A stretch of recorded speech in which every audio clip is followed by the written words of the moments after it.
All right, we're in our last topic. Four of you voted, and all of you said you had no preference and that price discrimination was fine, so that's what we're doing. Which is actually great. It's one of my favorite things that I teach because you see it everywhere. Once you learn it, you see it everywhere. All right, so there's no homework this week. I just don't feel like that's worth our time when we've got a final exam coming up. And it also gives me liberty to go a little faster through this since it's just kind of like seeing the application. So, hopefully you enjoy. Basically, I think what I want you to know is just generally who you should charge the higher prices to. So, let's get started. So basic profit maximization review, your textbook starts with this. Basically, firms with market power face a downward sloping demand curve, which means that you can't just sell more products without dropping the price. If you want to sell more products, you have to drop the price. The managers are going to produce where marginal revenue equals marginal cost. Okay, what price discrimination is you can charge different prices to different people. So imagine you can sell it to one person for a lower price, but keep the higher price for someone else.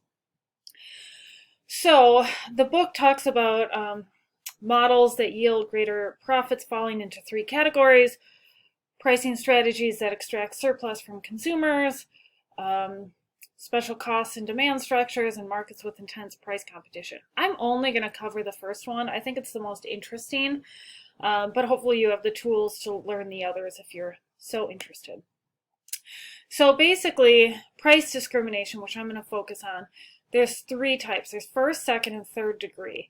The book also talks about two-part pricing. This is like a membership fee plus additional costs, and then some other things, which again, you can read about. Price discrimination is, in my opinion, the most interesting one, though. So this is the practice of charging different prices to consumers for the same good or service. This is actually the only time I've ever taught the three types of price discrimination, because usually I just want students to have the one main takeaway, which is that you charge a higher price to the consumer with the inelastic demand. But I think it's worth going through these. Your book does a nice job, so why not? First degree is called perfect price discrimination, and I'm going to talk about this first. So this is the practice of charging each consumer the maximum price he or she would be willing to pay for each unit of the goods purchased. So the best example of this is a used car dealership, right? So you walk in, you know everyone's going to be negotiating, and they're trying to charge you the highest price they can. So when I bought my car, which was not a used car, I actually did like this bidding thing on Edmunds.com, which I think they took away. I basically was like, I want a 2013 gray Toyota Prius Model 2. Who's going to give it to me, right? And then all these firms bid in their prices. They're like, oh my gosh, she's not going to pay a high price. So they sent me a bunch of emails. This is the price, this is the price, this is the price. Whereas if someone walks in and they're like, don't seem like they know what they're doing, maybe they get charged a higher price. Anyway, this is the best one for a firm. The firm extracts all surplus from consumers and earns the highest possible profit, but it's super hard to do. So it requires you to know exactly what people are willing to pay. Another example of this is actually college tuition, right? So if you think about like one of my classrooms, everyone's paying a different tuition. And the scholarship students are the ones with the inelastic demand because they have their choice of what school to go to, right? And so they get a scholarship, so you actually charge them, or they have the elastic demand, so you actually charge them the lowest price. All right, so this is what it looks like graphically. So you'll notice here, so this is actually the firm profit. Normally we have a marginal revenue curve that's going to look like this, and the firm is going to produce this much and charge this price. Marginal revenue actually equals demand in this case, because if you can charge everyone exactly what they're willing to pay and you drop the price, like let's say you go from 1 to 2, you can still charge person 1 this price and then charge person 2 a lower price. I actually think it's helpful to look at a numerical example here. So I've posted this.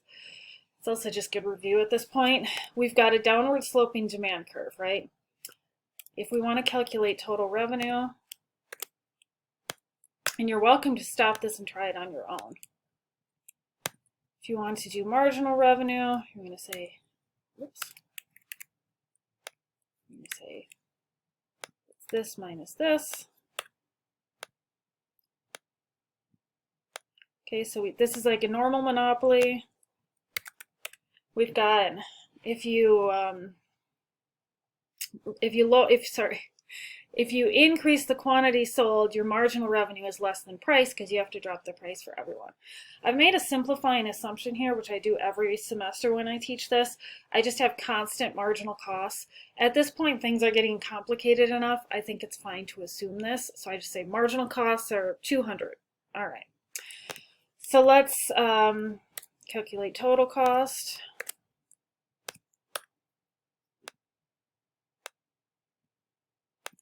And then profit is total revenue minus total cost. You could also do it as price minus average cost times quantity.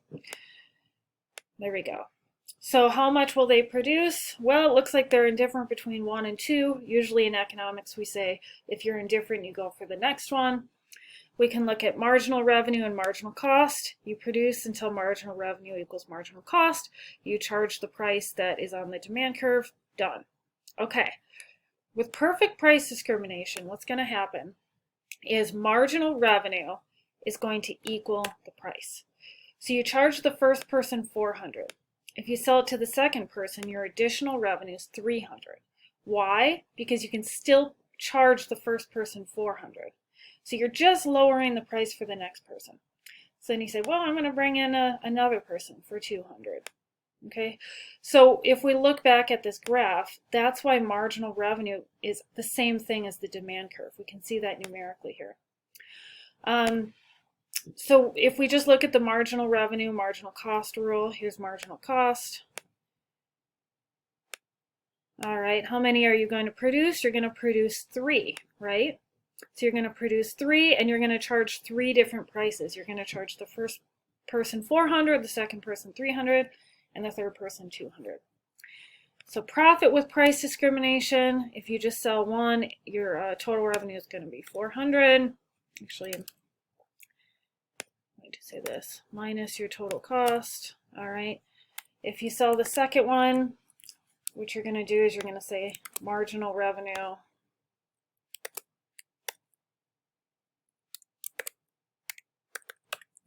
that is not, absolutely not what I meant to do. All right, that is also not what I meant to do. So the total profit is going to be, let's see here, your total revenue is 700 minus your total cost is 400. There we go.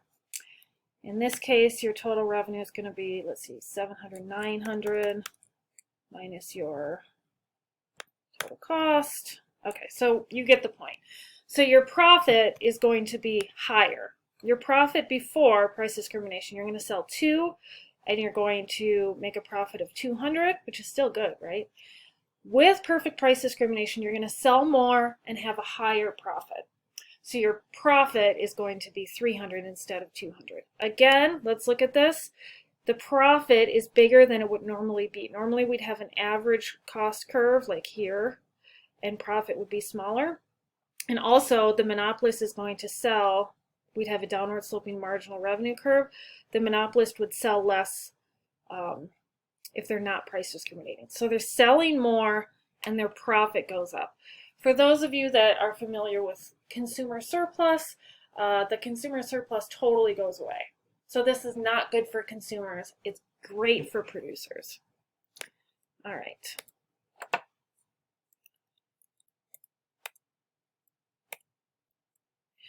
I'm going to pause here because I've got another meeting. I think if I was you, the best thing to do, I'm going to tell you what second degree price discrimination is. Here's what we're going to do. Second degree price discrimination is you charge less if you buy in bulk. So I just bought this book for Christmas, which is from Blurb. It's like a photo book. And if you buy one, you get 40% off. If you buy two, you get 50% off. If you buy three, you get 60% off. Okay, so if you buy more, you get to pay a lower price. So what I would do if I were you is I would take a second and try and think about what the graph is going to look like. Okay, it's kind of hard to do, but it's probably worth trying.